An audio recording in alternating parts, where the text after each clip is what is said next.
నమస్కారం, welcome to Suman TV. నేను గీతాంజలి. ప్రస్తుతం మనతో పాటు ప్రముఖ జ్యోతిష్యులు వైష్ బాలాజీ గురువు గారు ఉన్నారు. వారితో మాట్లాడదాం. గురుగారు నమస్కారం అండి. నమస్కారం తల్లి. జై శ్రీమన్నారాయణ. జై శ్రీమన్నారాయణ.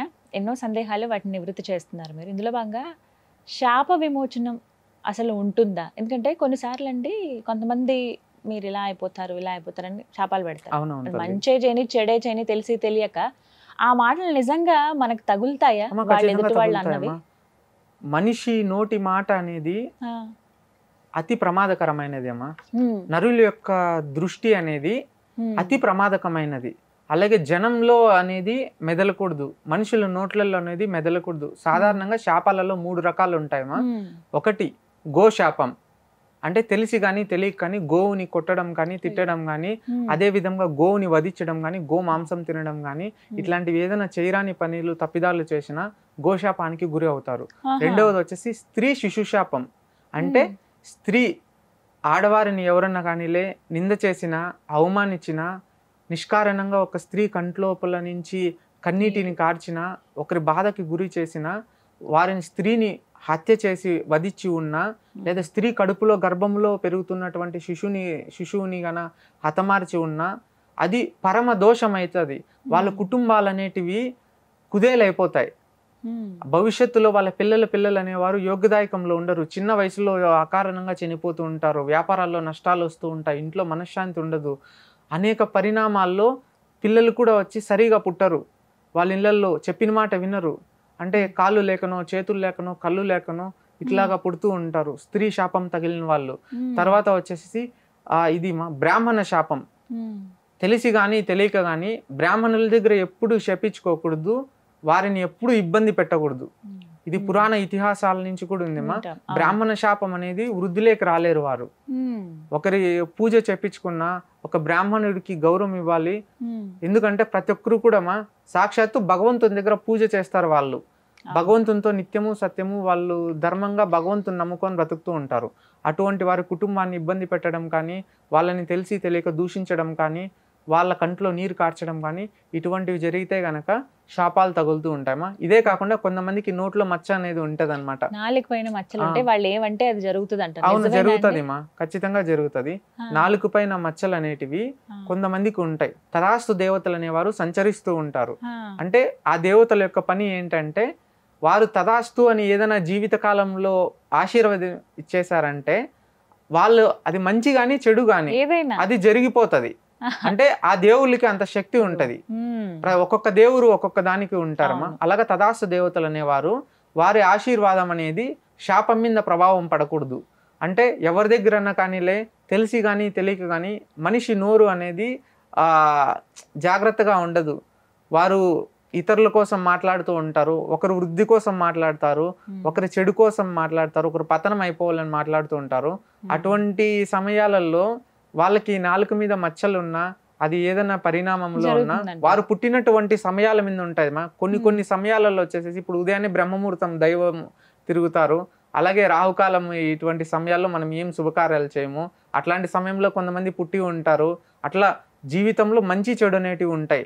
మంచి రోజులు ఉంటాయి, చెడు రోజులు ఉంటాయి. అటువంటి పర్వదినాలలో, కొన్ని చెడు దినాలలో పుట్టినటువంటి వాళ్ళు ఎవరైతే ఉంటారో వాటి నోటితో ఏదైనా తెలిసి కానీ తెలియక కానీ ఇతరుల్ని దూషించడం కానీ, ఎవరికైనా శాపం పెట్టడం కానీ, అవి అంటే గనక వాళ్ళ జీవితంలో సర్వము కోల్పోతారు, ఇబ్బందులు పడిపోతారు. యోగ్యుడు ఎంత ధర్మంగా ఎంత డబ్బు ఉన్నవాడైనా అయోగ్యుడైపోతాడు.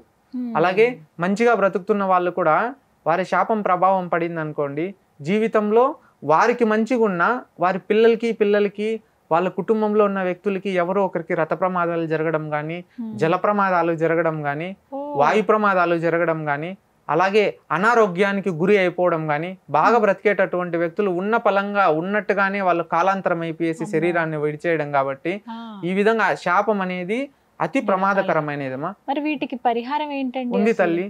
జాతకంలో వచ్చేసేసి ఉన్న శాపాల నుంచి, అంటే జాతకం గీస్తే కాలచక్రం కర్మచక్రం 2 గీస్తే గనక జాతకంలో ఉన్నటువంటి శాపాలు మనకు తెలుస్తాయమ్మా. ఆ శాపం ఎట్లుంటదంటే వాళ్ళకి ఇంట్లో వాళ్ళకి తెలిసిపోయి ఉంటది. వాళ్ళు ఏం పని చేసినా వృద్ధిలేకి రాదు, పిల్లలు చెప్పిన మాట వినరు, ఇబ్బందులు పెడతా ఉంటారు. వాళ్ళ కుటుంబంలో వచ్చేసేసి ఏదో ఒక సంఘటన జరుగుతూ ఉంటది. ప్రతి 3 తరాల నుంచి ఏదో ఒక సమస్య జరుగుతూ ఉంటది.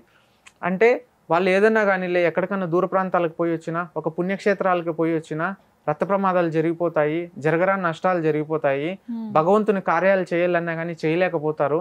వాళ్ళు ఏదైనా దేని నుంచన్నా బాగుపడాలని ఏం ప్రయత్నం చేసినా అవి బాగుపడడానికన్నా చెడిపోతూ ఉంటారు, ఇలాగ నలిగిపోతూ ఉంటారు. అనేక కారణాల వల్ల వాళ్ళు యోగ్యం మంచిగా ఉన్నా, మంచిగా చదువుకున్నా సరైనటువంటి జాబ్స్ వాళ్ళకి వస్తూ ఉండవు. వాళ్ళ ఇంట్లో పిల్లలు పుట్టినా సరిగా పుట్టకపోవడం కానీ ఇలాగ ఇబ్బందులు గురి అవుతూ ఉంటారు. అష్ట కష్ట నష్ట కూటమిలో వాళ్ళు సర్వము కోల్పోతారు, అనేక ఇబ్బందులు గురి అవుతూ ఉంటారు. మానసిక వేదనతో తెలిసి తెలియక ఎవరో చేసినటువంటి పాపపుణ్యాలని పిల్లలు అనుభవిస్తూ ఉంటారు, తరతరాలు అనుభవిస్తారు.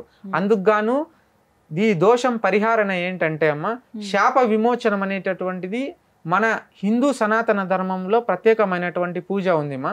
ఇది సాక్షాత్తు విష్ణుదేవుడు గరుత్మంతునికి ఈ శాప విమోచనం కోసం అనేది తెలియచేయడం జరిగింది తల్లి. ఆ పూజ అనేది జరిపించడం జరుగుతుంది. అది ఎవరికన్నా ఇంట్లో ఇబ్బందులు ఉండి, ఇంకొకటి ఏంటంటే ముఖ్యంగా తెలిసి తెలియక ఎవరన్నా, ఇప్పుడు ఒక పురుషుడే ఉన్నారు, ఒక స్త్రీని ప్రేమించుంటారు, తెలిసి తెలియక దోషం చేసి వాళ్ళకి వివాహం చేసుకోకుండా తప్పిదం చేసి ఉంటాడు. అలాగే ఒక ఇంట్లో ఎవరో ఒకరిని ధనం కోసం అని చెప్పి హతమార్చి ఉంటారు. ఇట్లాంటి దోషాలు కూడా పడి ఉంటాయి. అప్పుడు వాళ్ళ ఇంట్లో వాళ్ళు వీళ్ళని తిట్టుకుంటారు, అరే వీడు ఇది చేసేసాడు, వారి వల్ల మేము నష్టం పడిపోయాము, అట్లా చెప్పించేసి ఉంటారు.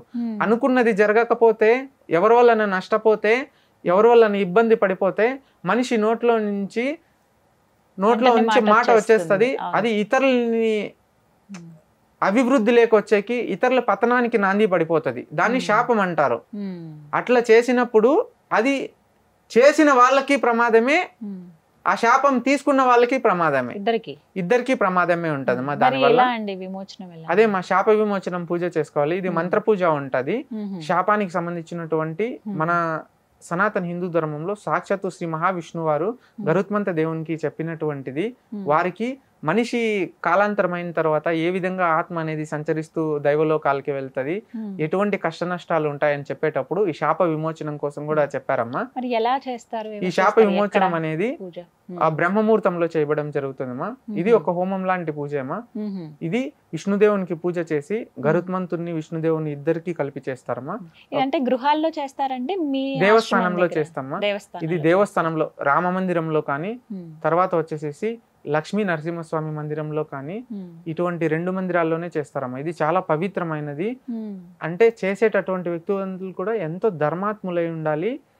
చేపించుకునేటటువంటి వాళ్ళు కూడా, వాళ్ళు ఎవరినైనా ఇబ్బంది పెట్టి ఉన్నా, తెలిసి తెలియక ఎవరన్నా వాళ్ళ వల్ల నష్టపోయి ఉన్నా, వాళ్ళు పశ్చాత్తాపపడి భగవంతునికి వాళ్ళు చేసినటువంటి తప్పిదాన్ని ఒప్పుకొని, ఇక పైన నేను ఇటువంటి తప్పిదం చేయను అని వాళ్ళ దగ్గరకు వచ్చి మనస్ఫూర్తిగా నేను మారుతాను, మా పెద్దలు చేసినటువంటివి కానీ మా జాతకంలో ఉన్నటువంటి దోషాలు ఏమన్నా ఉంటే మమ్మల్ని మన్నించండి మనస్ఫూర్తిగా వచ్చి వారు జరిపించుకుంటే కనుక ఉదయాన్నే బ్రహ్మముహూర్తంలో, ఇది ఒక హోమమ్మ శాప విమోచనానికి. దీన్ని శాప దహనము అంటామమ్మా. శాప దహన పూజ సంప్రదించడం వల్ల ఫోన్ ద్వారా సంప్రదించవచ్చు. మీ ఫోన్ నెంబర్ డిస్ప్లే చేద్దాం, సో ఆ ద్వారా కాల్ చేసి వాళ్ళ గోత్రనామాలు నమోదు చేయించుకోవాలి. ఇంకొకటి ఏంటంటే ఈ పూజ చేసిన తర్వాత ధర్మంగా బ్రతుకోవాలి తల్లి. ఇంకా పైన వీళ్ళు తెలిసి తప్పు చేసి ఉన్నా, ఇంకా పైన ఎప్పుడు తప్పిదం చేయకుండా వాళ్ళకి ఒక యంత్రం అనేది ఇవ్వడం జరుగుతుందిమా ఆ పూజలో పెట్టి. అలాగే ఒక భగవంతునిది ఆ యొక్క పూజలో వీరికి ప్రత్యేకంగా వీరి జీవితకాలంలో ఇంతకుముందు నష్టం జరిగింది కదా, ఆ నష్టం నుంచి వీరిని కాపాడి ఇంకా పైన నష్టం జరగకుండా, ఎవరి వల్ల వీరు చెడిపోకుండా వారికి ఒక తులసిమాల మంత్రోపదేశం చేసి ఉండేది వాళ్ళకి ఇవ్వడం జరుగుతుందమ్మా.